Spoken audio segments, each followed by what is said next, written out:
laboratory and then extract its nucleic acid and subject it to real-time PCR detection to qualitatively detect the presence of absence of the viral RNA of SARS-CoV.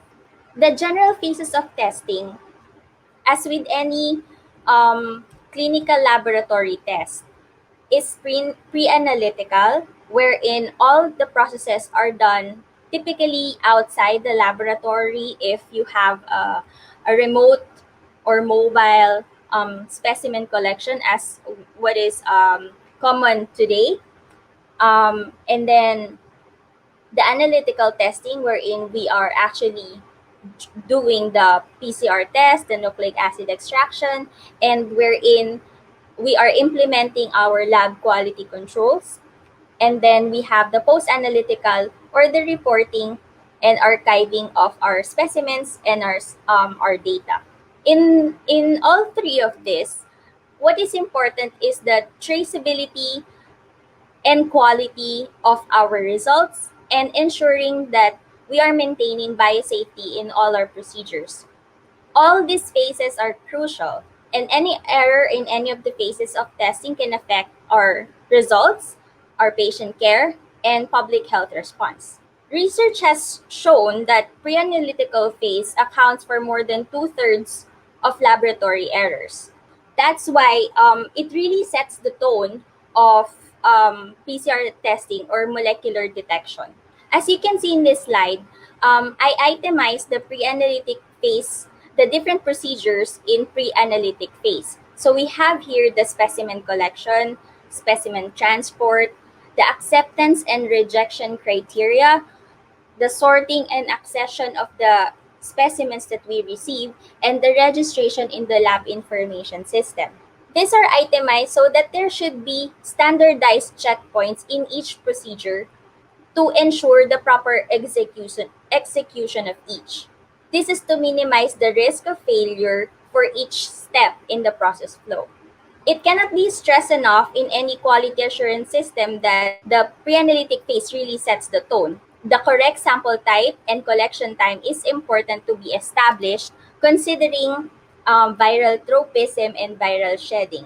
The quality checkpoints that can be established, for example, in specimen collection is the laboratory healthcare worker doing the proper collection, the proper NPS OPS collection? Are we limiting the number of patients per healthcare worker that is collecting the NPS OPS sample?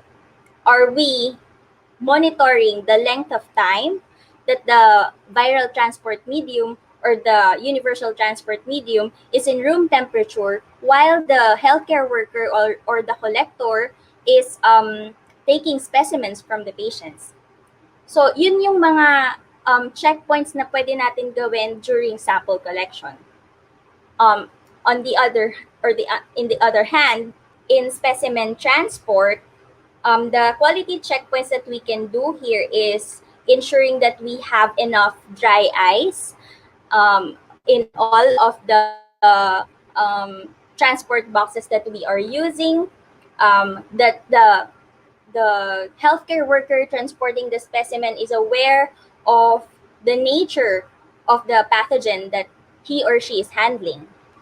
So a lab, whether it has its own specimen collection facility or a remote collection facility, should have in place an acceptance and rejection criteria.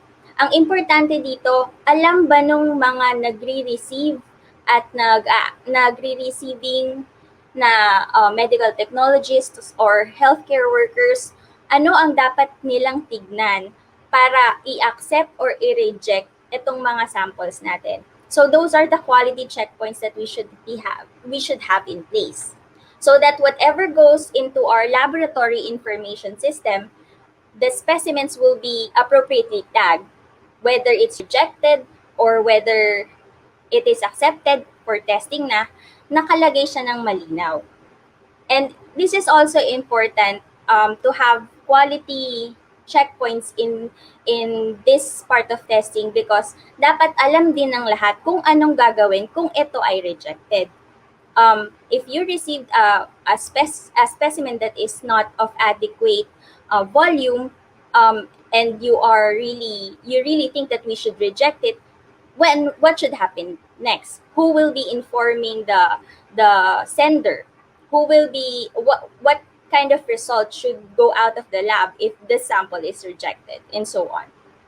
So in the analytic phase of testing, we have the specimen inactivation, wherein our raw specimen will have to go through a special treatment so that when it comes into nucleic acid extraction step, it will be less infectious. And then we have nucleic acid extraction, PCR master mix preparation, template addition, real-time PCR, checking for PCR run validity, analysis of sample results, and results verification. One of the main checkpoints of the analytic phase is the point where you are actually checking your PCR run. Kung valid ba yung PCR run mo, and when you are actually looking at the patient results. So, dito mo talaga makikita kung tama or okay yung mga ginawa mong prior steps to PCR testing. This is the point where you can tell if the actual polymerase chain reaction happened. So the validity of a PCR run is determined by the performance of your PCR controls. A real-time PCR result is valid if your positive control exhibits amplification. The positive control is positive. Your negative control does not exhibit amplification and it is negative. Internal control exhibits amplification and it should be positive. So, depending on different laboratories, may iba-ibang tayong ginagamit na internal control. It could be an extraction control or a PCR control, and all of this should exhibit amplification. Lalo na kung based on your PCR assay protocol that it should be. So in the post-analytic phase, we have the results encoding, results verification, result releasing, protocol approval and reporting, and of course, the records and sample archiving. Now we will go to the factors affecting the outcome of the PCR run. First, we have our respiratory specimen. It's one of the major factors affecting our PCR run because, as I've said earlier, the pre-analytical step wherein we collect the respiratory specimen really sets the tone of the whole PCR testing procedure. We have to have the appropriate specimen type. We have to know the appropriate timing of collection, the correct procedure of specimen collection, and the laboratory staff should be able to tell if the specimen volume and quantity is sufficient for PCR testing. It should be appropriate and sterile container should be used. And during transport of the specimen, the integrity and quality should be maintained by maintaining cold chain. We should be aware that we could introduce contaminants during sample collection. Contaminants such as nucleases that degrade nucleic acid. So nucleases can be ubiquitous and can be present in the handle of your swabs. It could be present in the caps of your transport media and so on. And so talagang dapat stringent yung pag-collect ng sample. And other forms of contaminant could be hindi nagpapalit ng gloves or PPE yung nagko-collect ng sample. So, pwede natin yun ma-introduce dun sa specimen na kino-collect natin, and it could show up, especially when the specimen will have to go through downstream processes such as sequencing. Kapag kailangan ng i-sequence ng sample, baka makakita tayo ng mga ibang pathogen or contaminants na galing dun sa nag-collect or during transport or during storage. So, we should avoid this contamination that could cause false positive or false negative results. Second factor to consider is our nucleic acid extract. So, the nucleic acid extract we should know what extraction methodology or technology that is appropriate for the specimen type. Hindi po one size fits all. So may iba-iba tayong extraction kit that goes with different specimen types. For example, whole blood is different. The whole blood extraction kit would be different from the extraction kit that we use for NPS, OPS, and so on. Of course, our extraction reagents should not be expired and integrity should be maintained. The correct execution of the extraction procedure following good laboratory practices, and internal controls against extraction errors like sample switching, cross-contamination, or mislabeling. Merong mga internal controls na pwede tayong gamitin or we can put in place so that we can detect sample switching or cross-contamination and so on. The quality and purity of RNA extract should match the PCR methodology used. What we mean by this is if you know the limit of detection of your PCR assay, the quality and purity of the expected quality and purity of your RNA extract na makukuha mo with the extraction kit that you're using. Ma-approximate lang natin to based on the kit manual, but then we should always think of how the yield of our extraction kit versus the PCR method that we will be using. And all our materials should be nuclease-free, PCR inhibitor-free, PCR product-free materials. And the RNA, nucleic acid extract should be stored in appropriate conditions, whether for short-term storage or long-term storage. And we should always consider that freeze-thaw cycles are affects our nucleic acids. So it can degrade our nucleic acids pag lagi siyang labas-pasok sa freezer. So in some cases, we have to aliquot special specimens that we reserve for downstream processes such as sequencing and for use in other of our tasks like verification of PCR kits and so on. Another factor affecting the outcome of a PCR run is our PCR reagents and kits. We should know the assay performance. We could typically read this in the manufacturer manual or kit. We can see there the efficiency, sensitivity, specificity, and reproducibility of the assay. We should also look into the quality or lot-to-lot variation assay design, and it is declared that there is no contaminants or inhibitors in the PCR reagents. So what we do here in our laboratory for our in-house assays, we do batch testing of a lot, random picking one kit from a lot, or if it's an in-house assay, whenever we make working concentrations of it, we have to batch validate the working concentrations that we make so that pag ginamit na siya ng iba-ibang mga tao, it will be consistent. So of course, we also have to look into viability and stability. There should be a monitoring in place for when the reagent was delivered, how long it is stored already in our laboratory. The integrity maintained, complexity, and ease of use. So, sa iba-ibang PCR assay, syempre, iba-iba ang PCR components nito. Typically, on commercial kits, it's just one or two. The PCR components and reagents are already pre-mixed, but in some cases, more than two. So, when you're selecting your PCR reagent kit, you should also have an idea of the competency or the skill of your laboratory staff in pipetting so that you can consider when choosing your PCR kit. Yung mas konti, mas less prone to error, syempre.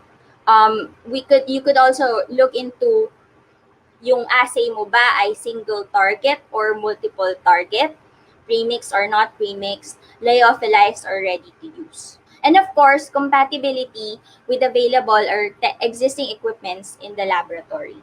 Number 4 is PCR run controls. This determine if our run is valid or not.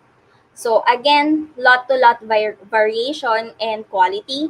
We batch test our positive controls that we prepare ourselves. And for commercial kits, positive controls that we use, we take note of the lot number and we monitor its performance throughout its use.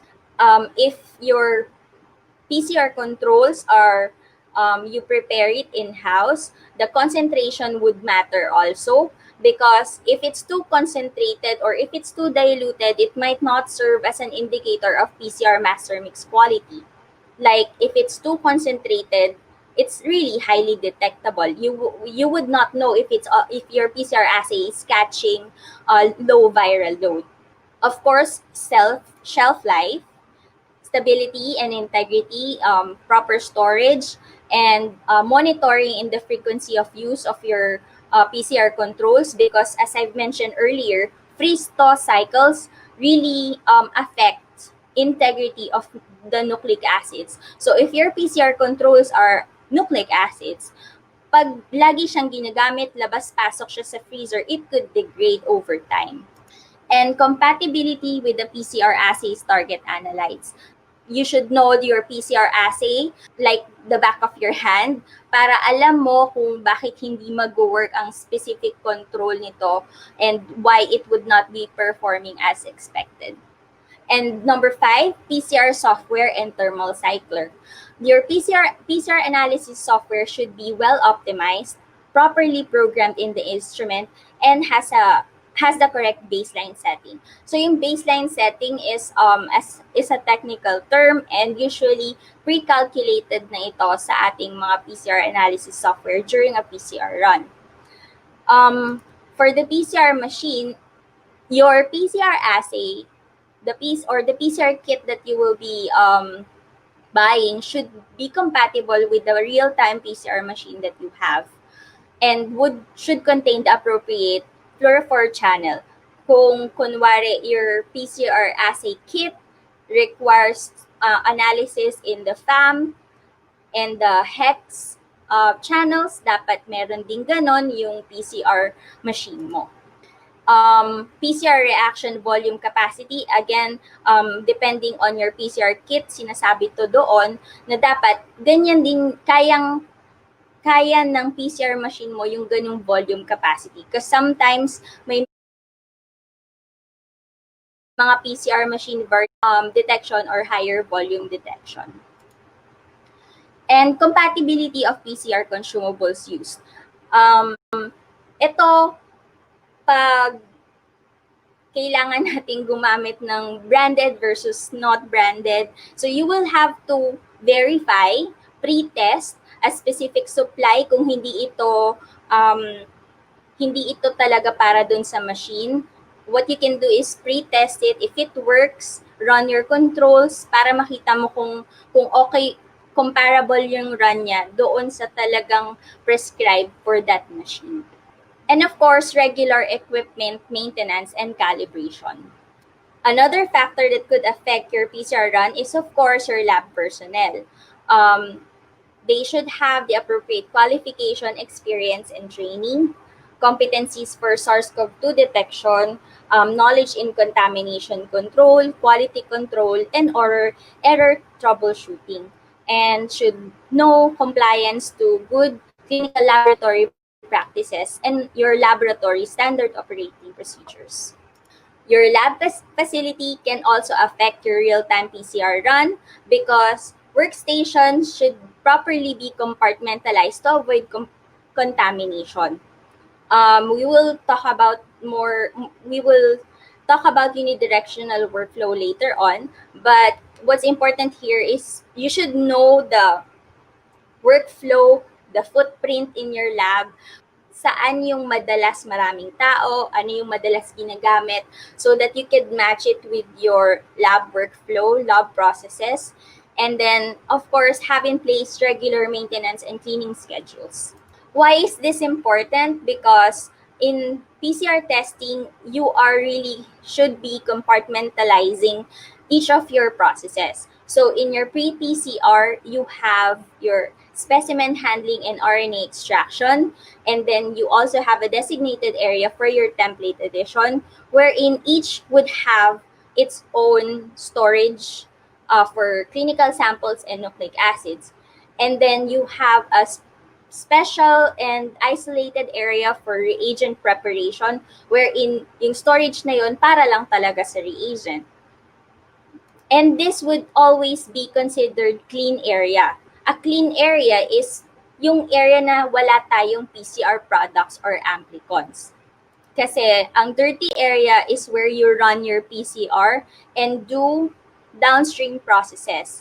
So, nandyan yung ating mga PCR machines, yung PCR products natin ng conventional PCR, or agarose gel electrophoresis area, or sequencing area, or purification area, and so on. Lahat yan may amplicon and PCR products that should not go to your pre-PCR area para hindi ma-compromise ang ating mga reagents and ating mga samples. And kahit gaano kaganda ang ating laboratory, no matter how well we compartmentalize it, have SOPs in place for workflows, it would not be as efficient if there are people who are violating the golden rule of PCR testing, which is unidirectional workflow.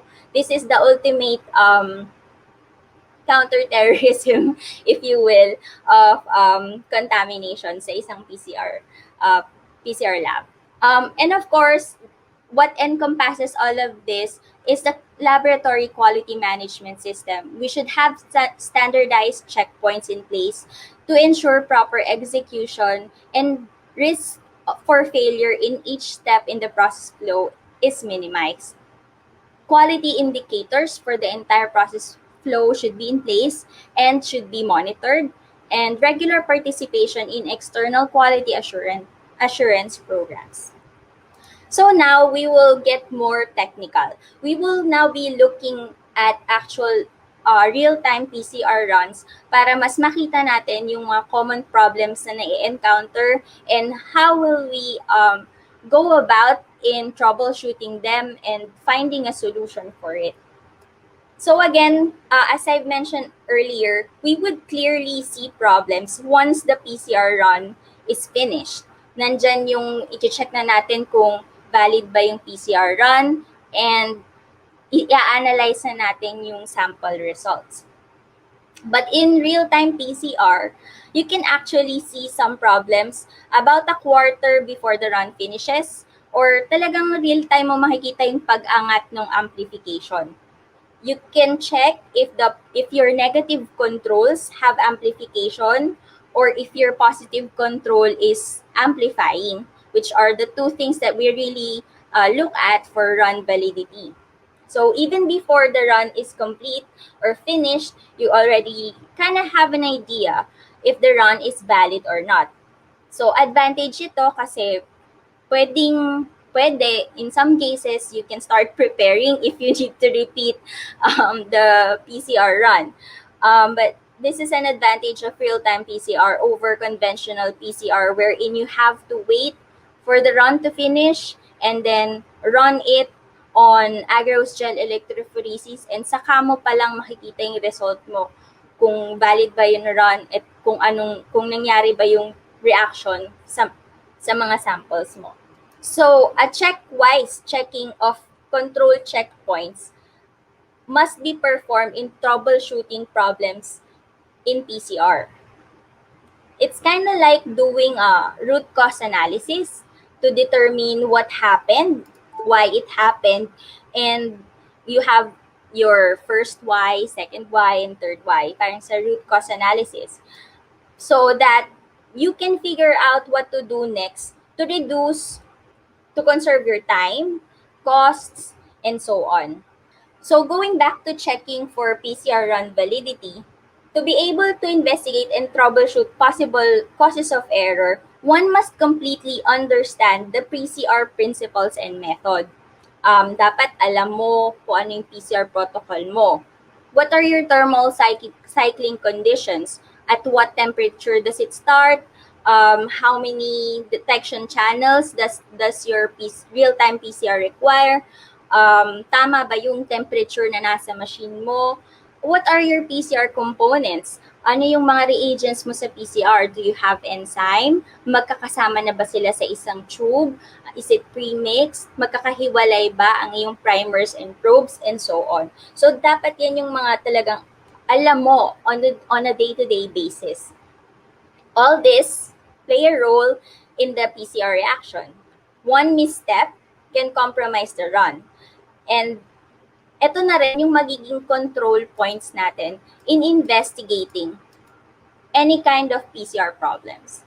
So you have your DNA or RNA source, your PCR reagents, your templates and control, your PCR profile or protocol, and analysis errors. So, meron tayong example problem dito. Our problem number 1, the PCR run is finished and you see that there has no amplification at all.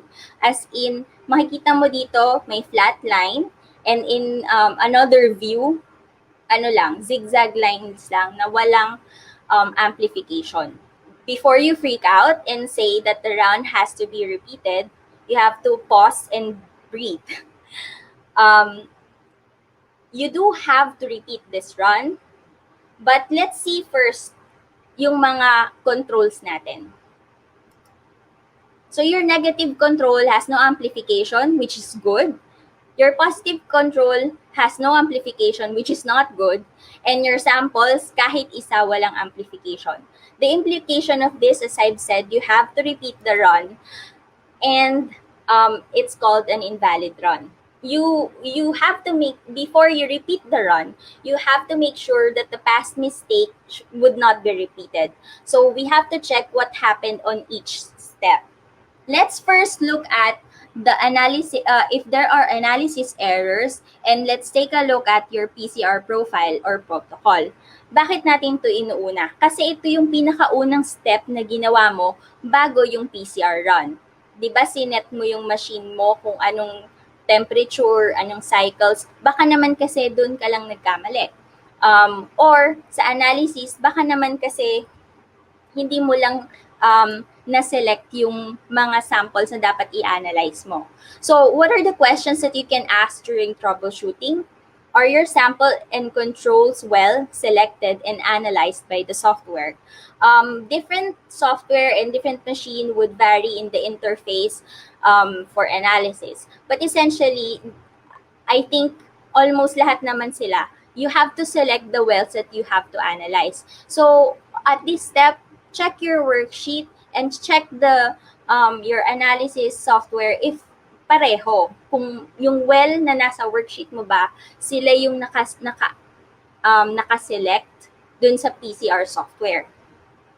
And then check, is your PCR program or conditions correct? This is one of the most common errors in PCR.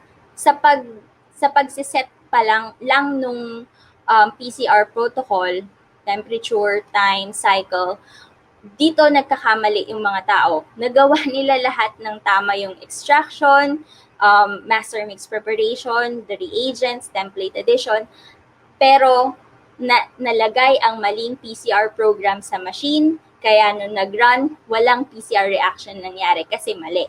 So, dito pa lang makikita na natin where ito lang ba yung mali mo. So, ang pagto-troubleshoot stepwise process and going one step back at each time.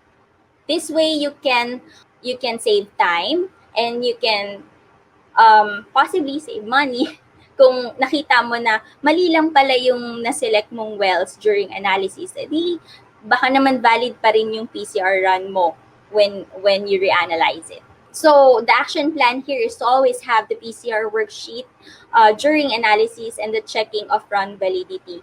Kaya laging may PCR worksheet as it is our guide throughout the whole process of PCR testing. And before running, we make sure that the correct PCR program is selected. So typically, our PCR worksheet here in our laboratory, lahat na ng information about the PCR assay, about the PCR test, nandoon siya. Nandoon ang layout ng tubes, ng plate, nandoon ang lahat ng PCR reagents na dapat gamitin, nandoon kung how much volume you need to use for each PCR reaction, nandoon din yung PCR program or protocol. Every single time that we run or load a PCR reaction in the machine, nandoon hawak dapat ang PCR worksheet to counter check if everything is in place para walang nakakalimot at wala ding nagkakamali. Next, kung nakita mo at that point na tama yung PCR profile mo, wala ka namang mali sa analysis mo, tama yung PCR wells na select mo and it matches with your worksheet, everything is good on the PCR side. Now, you can check your other steps. Bakit natin sinasabi na at this point you can check your PCR reagents? Kasi bakit natin sinasabi at this point na pwede na nating skip yung pag-check sa templates and controls? Kasi wala ngang lumabas. Like if you are testing like 10 samples plus your negative control plus your positive control, at least one should have amplified in those 10 samples, right? Unless talagang alam mo na negative sila. Pero at least one should have. So, meaning parang hindi naman walang lumabas sa yung PCR run. So, tignan na natin yung common denominator ng templates and controls, which are our PCR reagents. So, how do we troubleshoot in looking at your PCR reagents? First, ask, are all the master mix reagents included in the reaction? Was it pipetted correctly? And did the lab staff follow the contamination procedures during the reagent preparation? So, we know that in PCR, all the PCR components, your buffers, your DNTPs, your primers, probes, most especially your enzymes, should be present for the polymerase chain reaction to happen. So, isa lang mawala doon, magkakaroon na ng mga variation sa ating run or baka hindi talaga sila the reaction will not go through. One of the most common mistakes in PCR is forgetting to include a reagent. Ang typical na laging nawawala ay yung enzyme. Why? Because the enzyme is usually last to be added into the master mix tube because the enzyme is temperature sensitive. So it's the last reagent that we take out of the freezer. And most people really forget putting in the enzyme talaga. And pag walang enzyme, no PCR reaction will happen. So most likely sa ganitong result na nakikita natin, malamang hindi niya nailagay yung enzyme. In cases that the lab is using a commercial kit, mas avoidable yung ganitong situation kasi sa commercial kits, there's only 2 reagents. It's either one enzyme and then one reaction mix wherein all your primers and probes are there and then dalawa lang sila. So talagang imposible na may makalimutan ka pa.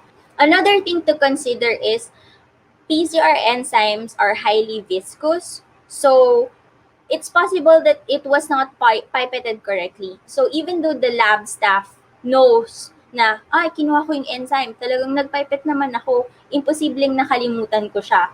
But then sometimes the nature of the enzyme talaga, even though tingin mo pinipet mo na siya, sometimes nagre-create siya ng bubbles that could look like you are aspirating liquid. So yun talaga, kailangan stringent yung pipetting technique, proper pipetting technique.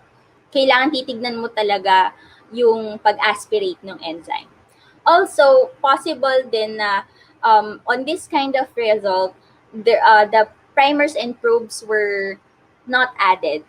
So may in-house PCR assays or some other PCR assays na magkakahiwalay pa rin talaga ang primers and probes na nilalagay sa master mix. So, on those cases, pag nakalimutan talaga, walang reaction, walang fluorescence na makikita, walang amplification.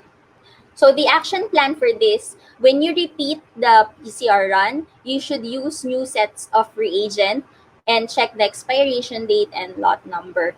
So make sure that all the reagents are included and the correct pipetting techniques are observed. Why use new sets of reagent? This is just a contingency. Kasi on the first run, hindi siya nag-work. Yung set of reagents na ginamit mo. It's either, yun nga, merong kang hindi na ilagay or merong nakaligtaan. Pero para lang din sigurado, gumamit ka na lang din ng new set and make sure na lahat nun, reagents na yun, ay maisasama mo on your repeat. So our problem number 2, we don't have amplification in the negative control. And then your positive control also have no amplification. All your 5 samples have results. They have mixed amplification. Sample 4, 2, 3, and 1 have amplification, while sample 5 is negative. So, okay, nag-amplify yung iba mong samples. Pero invalid pa rin yung run dahil wala tayong positive control. So, again, sorry to say, you have to repeat the run. But how do we investigate this? In the previous case, wala talagang amplification at all. This time, meron. So we can conclude that our reagents, our analysis, our PCR profile are correct. May nag-amplify naman eh. But the run could have been a success, but then wala talagang positive control. Some would say na, pwede na, release na natin yan kasi nag-amplify naman. My question for that is, can we trust that during template addition, that the positive control was not dispensed in one of the sample wells? Makakasiguro ba tayo na kung sigurado yung lab staff na meron siyang ginamit na positive control, ay hindi niya nailagay yan sa sample 4, 2, 3, or 1? Kaya walang lumabas dun sa positive control well niya dapat? So that is why sa ganitong scenario, even if you have your samples, you have amplification results for your samples, you still need to repeat the run because hindi mo mapagkakatiwalaan na ang isang result ng mga sample mo dito ay baka sa positive control dapat. So what are the troubleshooting questions that we could ask at this point? Was the correct positive control used? Kasi pwede din naman na baka na there was just some confusion that a different positive control was used for this assay and it would not work. Or if the correct positive control was used, was it pipetted correctly? Again, pipetting is a crucial factor in real-time PCR results because we are dealing with very, very small sample volumes, usually 10 UL, 5 UL, 3 UL, which is quite difficult or challenging to really see in your pipette tip. So talagang kailangan meron tayong proper pipetting techniques. So, was the positive control dispensed in the correct well? So, nandyan na yung baka may issue tayo ng sample switching. Pwede din namang tignan natin kung degraded na ba or expired yung positive control na to, kaya wala siya. This is a question you should ask if sure tayo na may ginamit talagang positive control. So, it is also the reason why you should have a monitoring system for expiration dates of your reagents, when it was delivered, and how long is it being used in the lab. At this point, it is also helpful to look at if there are patterns in incident reports. Does this lot number na pag ginagamit ba ito, typically nagkakaroon ng mga ganitong result na hindi siya nag-amplify? Baka we could look into that. And next, did it evaporate during the PCR run? Yes, it is possible for evaporation to happen during a PCR run. How will you investigate something like this? So, pagkatapos nung PCR run and then you see, you can check na walang positive control.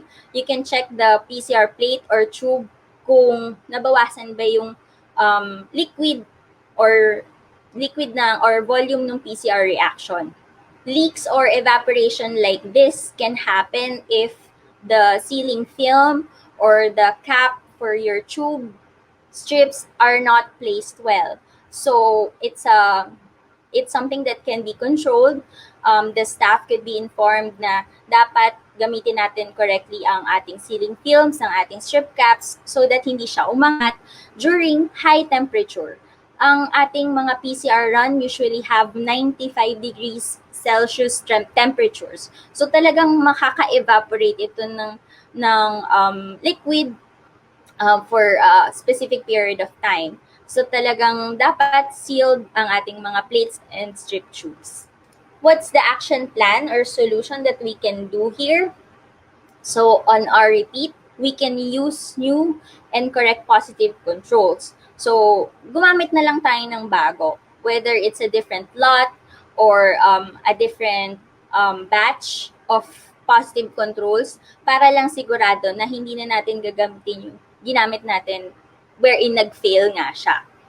We should practice diligence in proper pipetting, check PCR plate or tube seals, and follow proper decontamination procedures. So when we're using positive controls, usually ginagamit yan more than once. So alam natin na freeze-thaw cycles can affect nucleic acids. So it's better to have, if we can monitor how many times does have this positive control been used, how many PCR runs have this positive control been used, and see if there are patterns kung pa-degrade na talaga siya, so you can check.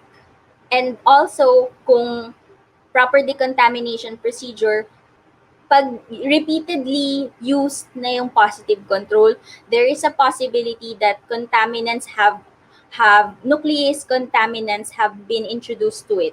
Kaya siya na-degrade. So kung talagang paulit-ulit na siyang nagamit, maraming beses na siya nagamit, baka it's time to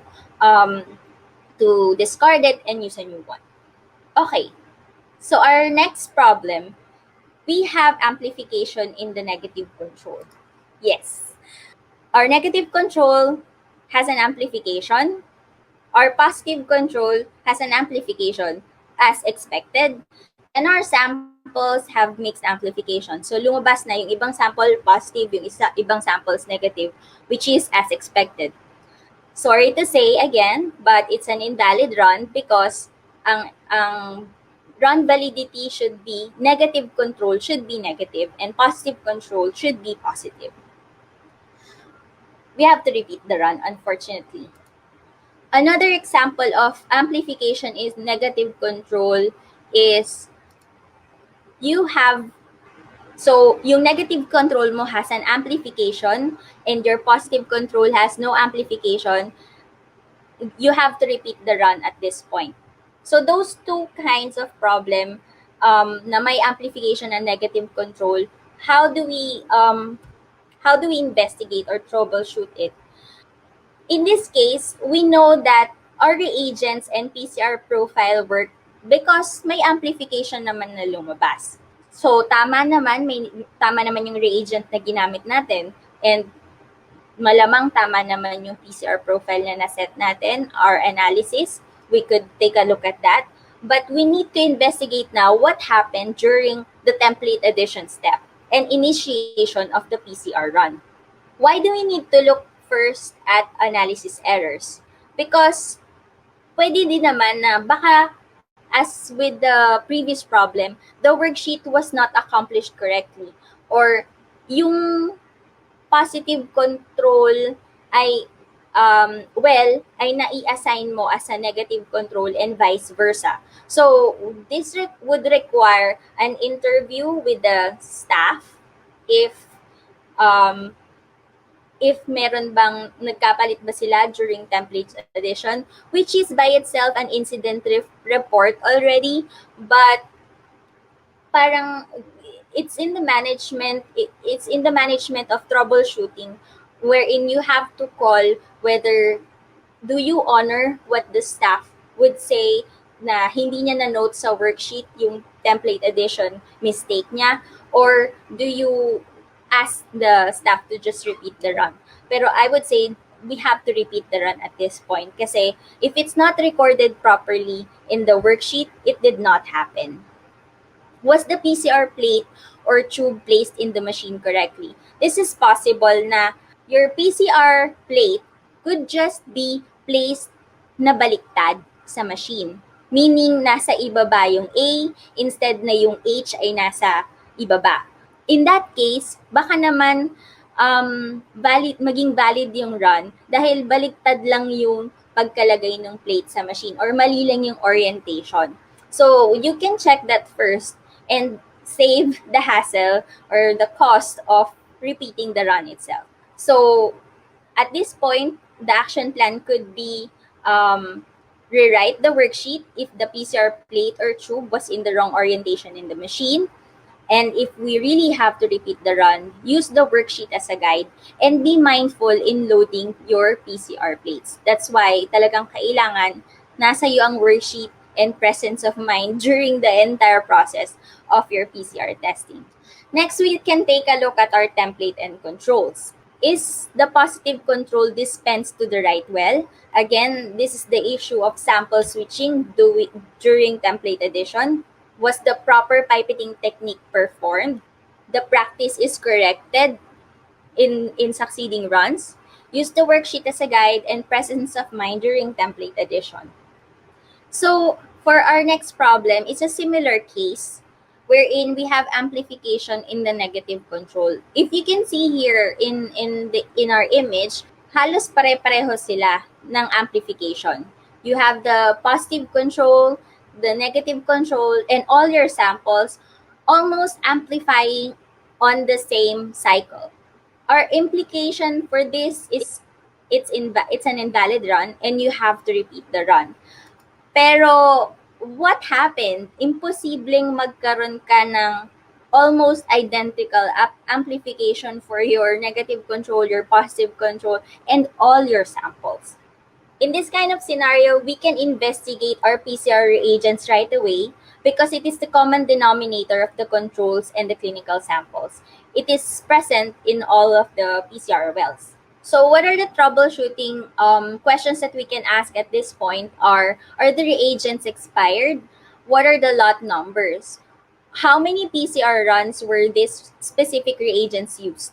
So dito, we determine if there are patterns in using these specific reagents. So kung may iba ng PCR run na lumabas yung ganitong results, then maybe it's really a cause for investigation.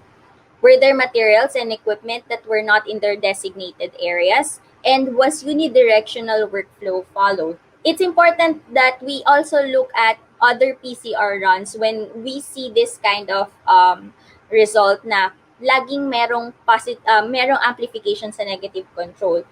Even if it's intermittent, we strongly suggest that you take a look at your reagents because it can be an issue of contamination. There are different kinds of reagent contamination. It can be a nucleic acid extra contamination or amplicon contamination. These are the two kinds that you will really see an amplification in your PCR run.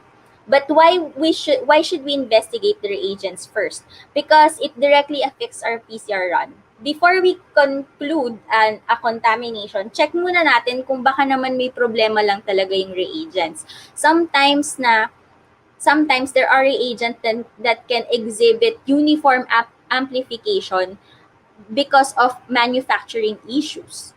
So what we can do at this point is run a different lot or a different batch of reagents to see if we will come across the same result. And then, kung may same result and it's a different lot number, then maybe we could report this to the supplier. At the same time, we should also investigate possible contamination. How do we do this? We could run our negative controls through negative samples or blank reagents and then see if the same result will happen. The same result, what I mean is yung amplification na halos pare-pareho or identical ng cycle amplification. We could also, in investigating possible contamination, we could also run environmental swabs from the reagent preparation room and um, different surfaces in your laboratory, inside the biosafety cabinets or surfaces of your equipments to see if there will be similar amplification na may ganitong cycle na makikita ka dun sa mga swabs na yon. If dito natin makikita if there were breaches in unidirectional workflow or compartmentalization. This is where you can really say na baka may mga naglipat ng gamit sa ibang parts ng lab kung nasaan yung mga reagents natin. So, investigate your reagents first, check their expiration, validation information, and when it was prepared. Reiterate lab protocols for unidirectional workflow and compartmentalization. And then that's when we investigate possible contamination in the reagent or environment. Report to the supplier if upon investigation it is a reagent manufacturing or lot issue. It's a case-to-case basis on when to call, when to investigate further. Lalo na kapag ang nasa isip mo ay baka may contaminant ka na sa lab. Different labs use different machines and different supplies. But the essence here is when do you declare it's a contamination issue? Not only does contamination put your lab results in murky waters, it is also costly to do and to deal with because it means you will have to investigate and test different parts of your lab if where nasaan ang contam and nasaan ang concentration ng contaminants mo. When you should also perform this so that bago ka mag-declare na ng contamination sa nucleic acid extraction. This is especially applicable to those laboratories who are doing automated nucleic acid extraction. When do you investigate further na until contamination in nucleic acid extraction? First, if the negative control that is showing amplification was extracted using the same method or equipment as your clinical samples. Number 2, if the environmental swabbing that you performed yielded negative results or no proof of contaminants in work areas. And number 3, if after PCR testing or if after testing the PCR reagents on negative controls and true known negatives, no lot issues or manufacturing related issues were found. That's when you can investigate further if you have contamination in your nucleic acid extraction. So our problem number 4 here is when you encounter erratic amplification curves. As you can see here, merong mga dipping curves or amplification that looks like an amplification pero the lines are jagged. So how do we troubleshoot this kind of results? The possible reasons for this kinds of result is the presence of bubbles.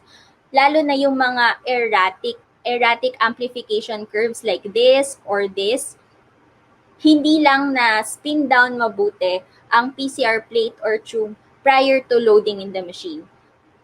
Real-time PCR uses fluorescence probes. So, nag-fluoresce ito upon excitation. And if there are particles in the tube, fingerprints that can block the fluorescence or yung pag-capture ng fluorescence and presence of bubbles that is nagkakaroon ng parang disturbance dun sa pag-capture ng fluorescence, magkakaroon ng mga kakaibang curve na ganito. So what we can do is spin down or eliminate those contaminants, fingerprints by wiping down your plates and spin down your PCR plates and tube prior to loading in the machine.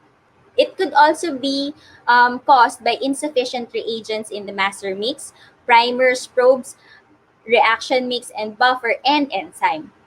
Like in this result na meron kang sort of amplification pero the lines are jagged, it could tell you that there is some fluorescence, meaning merong probe dun sa reaction, the probe and the primers work, but then kulang because the machine did not detect it significantly.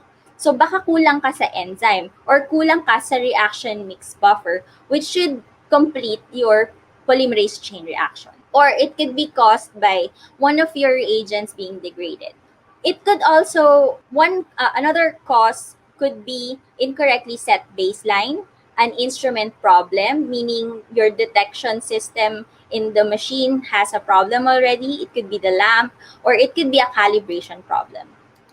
So what can be your action plans here?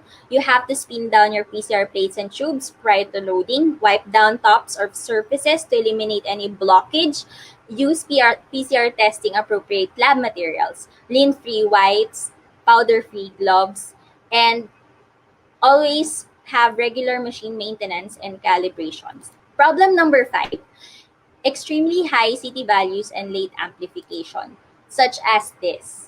Late amplification like this can mean many things. Pwedeng low viral load or insufficient template, or pwedeng natalsikan ng positive sample or positive control during template addition. Nevertheless, if it appeared in a negative control or NTC reaction, it can be alarming, and it will be hard to analyze and interpret.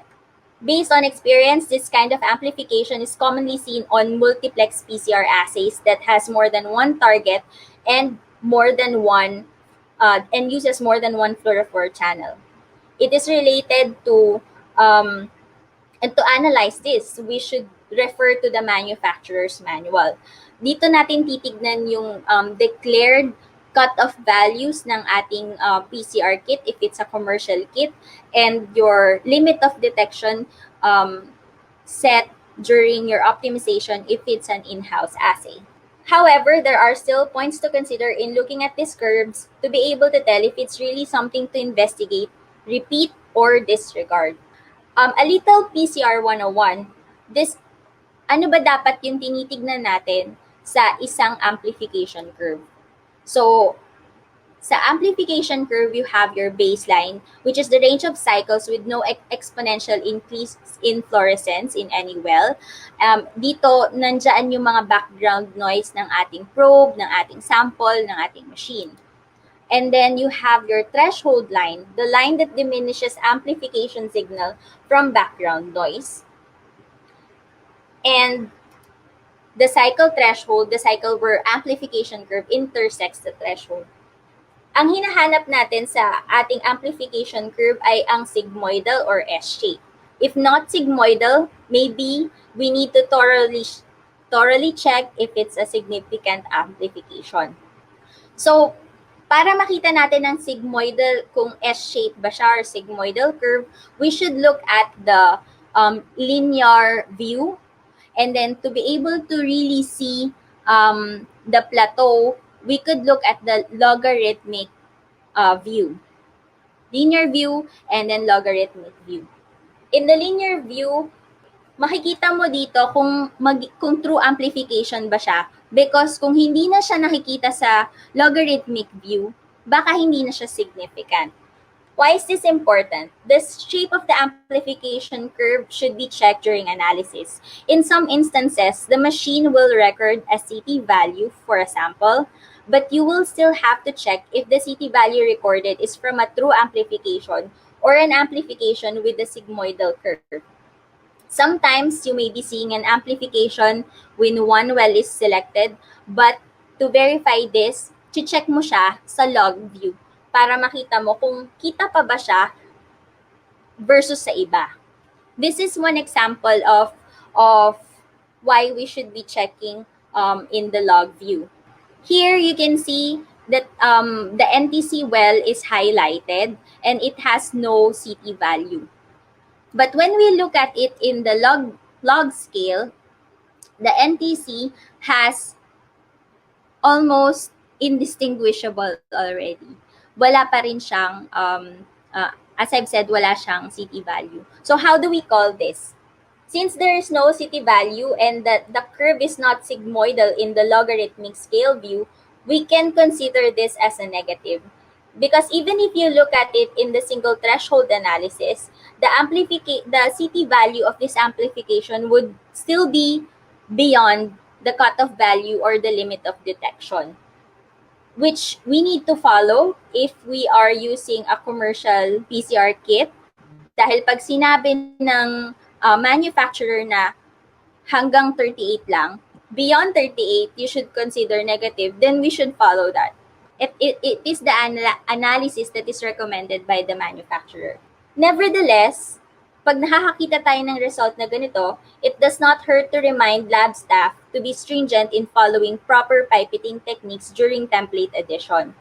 If this is an isolated case and no pattern has been seen yet, we could issue a warning na dapat stringent tayo sa pagte-template add.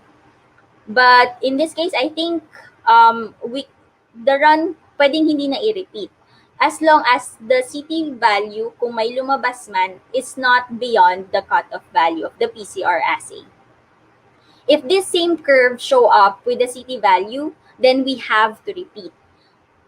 And especially if the CT value is beyond the cutoff value. If this happened in 2 targets, this run, FAM lang siya.